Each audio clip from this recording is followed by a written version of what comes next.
Alright,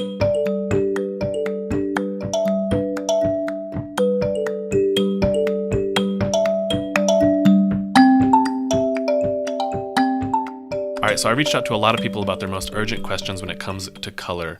This way I could create a class that specifically addresses the problems you are having in a clear and concise way. I took all those questions and reorganized them to fit my own thought process when thinking about color. I want to break it down to you in a method that I call the Waterfall Method of color. Why is it called the Waterfall Method? Well, because the fact that I couldn't think of a better name. It's because everything affects everything else when it comes to color. There's a definite hierarchy, but at the same time you have to consider each step of the waterfall at every point in adding color to a painting. I guess that analogy kind of works in the sense that water is always rushing down the waterfall, and since waterfalls have been around for an extremely long time, chances are that the water that's rushing down now has already rushed down before, so the same water has touched every part of a waterfall several thousands of times. A real quick rundown of the waterfall method and what I consider to be the most important aspects of color are relationships, value, temperature, hue, saturation.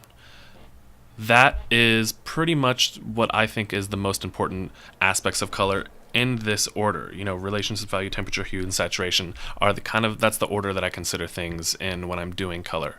There are no secrets or shortcuts to creating unique and appealing color choices. The best way to understand color is to get out there and observe things, do a ton of paintings, read books on colors, study your favorite artists, try different color combinations. You're not going to get better at this in a week or a month. I think people really need to be patient and practice consistently, and you'll see improvement eventually. Art is a long game after all. Just a quick note on that. In my opinion, practice does not make perfect. Perfect practice makes perfect. You may have heard that before, but I kind of wanted to break it down. Just creating lots of art isn't really enough. I find that I get the most out of my practice when I am fully focused on the task at hand. I'm not playing a podcast, I'm not playing music in the background or things that distract me, or especially watching TV. I'm thinking analytically about the choices I'm making, why I'm making them, and I'm reflecting after that, what went wrong or what went right with this painting. When I make a bad painting, I don't beat myself up about it. I take that as a chance to dissect that painting and see what I did wrong. Let's get into it. Relationships. Whether I plan on working in color or I plan on working in black and white, the act of creating interesting and unique relationships throughout a painting is what will tie all of the following ideas together. This is by far the most important facet of painting for me. I cannot stress enough how important relationships are. We've probably all seen the illusion where the colors look different when surrounded by various colors. It's pretty common. This was a pretty abstract concept to me for a while, but then I realized that it has a very practical application to a painting.